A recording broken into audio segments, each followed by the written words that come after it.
السلام عليكم ورحمة الله وبركاته. الحمد لله وكفى وسلام على عباده الذين اصطفى، أما بعد، فأعوذ بالله من الشيطان الرجيم. بسم الله الرحمن الرحيم.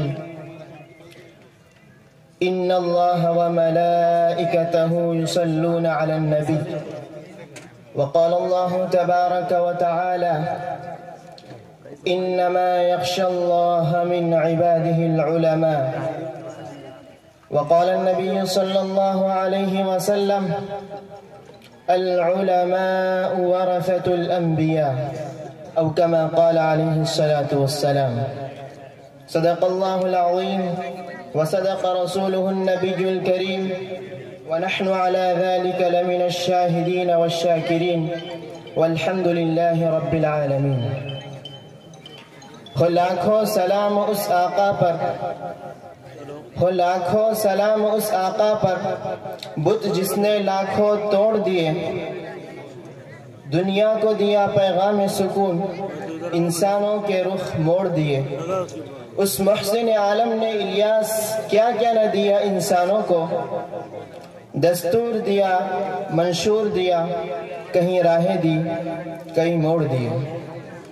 میرے دوستوں، اسلامی تاریخ کا جب ہم مطالعہ کرتے ہیں اور اسلامی کتابوں کو جب ہم کھنگال کر دیکھتے ہیں تو ہمیں صاف طور پر نظر آتا ہے کہ حضور علیہ السلام سے لے کر آدم علیہ السلام تک جتنے دور آئے، ہر دور میں حق اور باطل کی آویزش اور ٹکر رہی ہے۔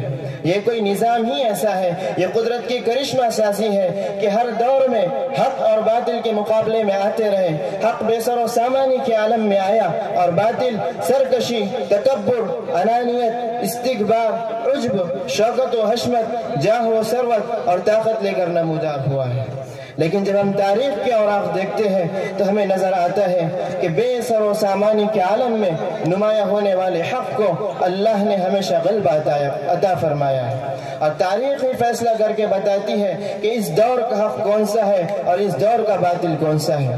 اگر ہم نظر غائب سے ان چیزوں کا مطالعہ کریں تو ہمیں معلوم ہوگا کہ حق کس طرح آیا اور باطل کس طرح آیا۔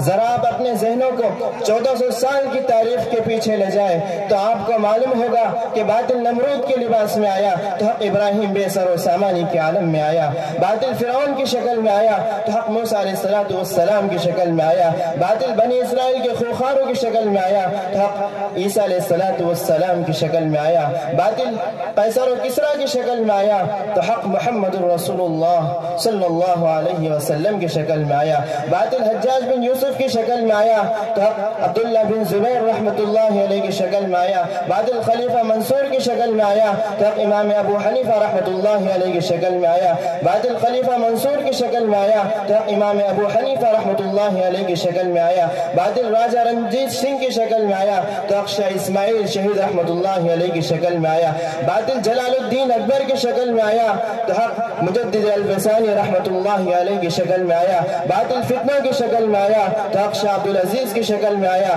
باطل انگریز کی شکل میں آیا تو حق علماء دیوبند کی شکل میں آیا۔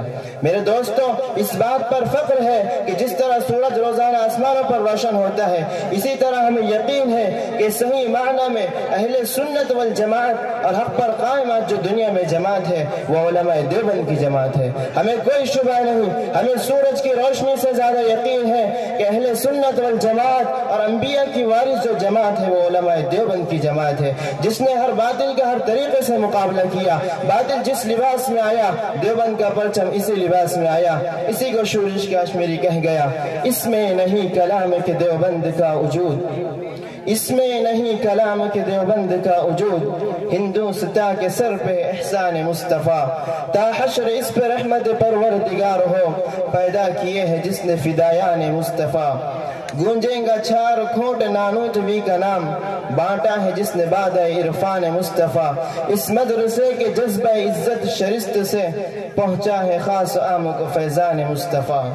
یہ ایک تاریخ ہے، اور ریاست علی ظفر نے بڑی عجیب بات کہی۔ وہ کہتے ہیں تم ہم سے ہمارے اکابرین کی تاریخ پوچھتے ہو، ہمارے اکابرین کی تاریخ کیا ہے؟ وہ کہتے ہیں اس وادی گل کا ہر ذرہ خورشید جہاں کہلایا ہے، اس وادی گل کا ہر ذرہ خورشید جہاں کہلایا ہے، جو رند یہاں سے اٹھا ہے وہ پیر مغا کہلایا ہے۔ اس بزم جنوں کے دیوانے ہر راہ سے پہنچے یزدہ تک، ہے عام ہمارے افسانے دیوار چمن سے زندہ تک۔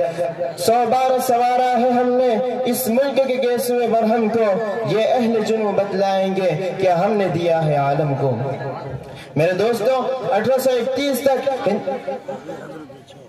وآخر دعوانا الحمدللہ رب العالمین۔